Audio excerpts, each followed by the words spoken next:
देवनाथ दामोदर महोत्सव 2022 का आयोजन भाजपा संयोजक अनिल स्वर्णकार के द्वारा तेनुघाट डैम में किया गया, जिसमें गोमिया विधायक डॉक्टर लंबोदर महतो के द्वारा पूजा अर्चना की गई। उसके बाद श्री महतो ने बताया कि इसका मुख्य उद्देश्य देश की जितनी भी नदियां हैं वह पूरी तरह से संरक्षित हों और जल प्रदूषण से रहित हों। यही इसका मुख्य उद्देश्य है। नदियां और उसके पूरे पानी देश की धरोहर है। आज हम एशिया के सबसे बड़े डैम के पास खड़े हैं। आज तेनुघाट डैम के ऊपर भी संकट खड़ा है।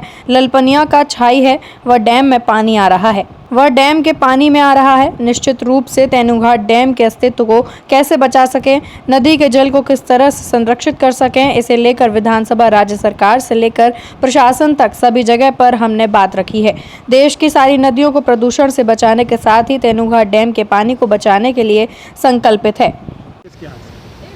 देखिए, मुख्य उद्देश्य है कि भारत की जितनी महत्वपूर्ण नदियाँ, चाहे वो छोटी नदी हो, बड़ी नदी हो, गंगा, जमुना, सरस्वती समेत यहाँ पर जहाँ हम लोग अभी दामोदर में खड़ा है, देवनाथ है, कई नदियाँ हैं। देश के साथ साथ राज्य की जितनी महत्वपूर्ण नदियाँ हैं, इसका मुख्य है कि जो हमारी नदियाँ हैं ये पूरी तरह से संरक्षित हो, पूरी तरह से जो इसका जल है इन नदियों का वो प्रदूषण से रहित हो। यही मुख्य उद्देश्य है। निश्चित रूप से आज जो नदियाँ और नदियों का जो जल है ये देश के लिए अमूल्य धरोहर है।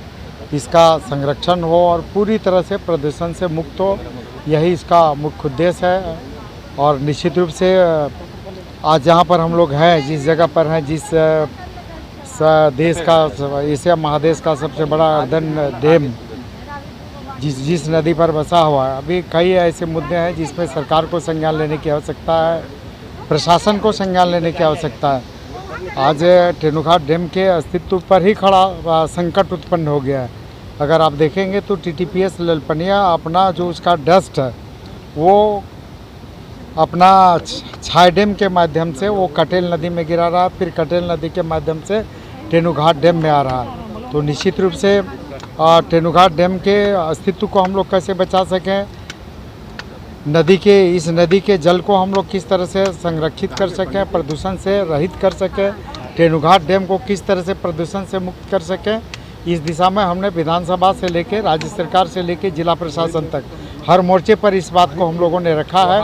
और कल माननीय सदस्य अर्जुन राय जी के साथ हम लोगों ने जो प्रभावित क्षेत्र है इन क्षेत्रों का स्थल भ्रमण भी किया है और संबंधित जो संस्थाएं हैं, संबंधित जो सरकार है उसके संज्ञान में लाकर हम लोगों ने बहुत स्पष्ट किया है कि दामोदर नदी, देवनाथ, जितनी भी महत्वपूर्ण नदियाँ हैं देश की और राज्य की, इन सारी नदियों को प्रदूषण से रहित किया जाए, इनके जल को प्रदूषण से बचाया जाए, इन नदियों का संरक्षण हो।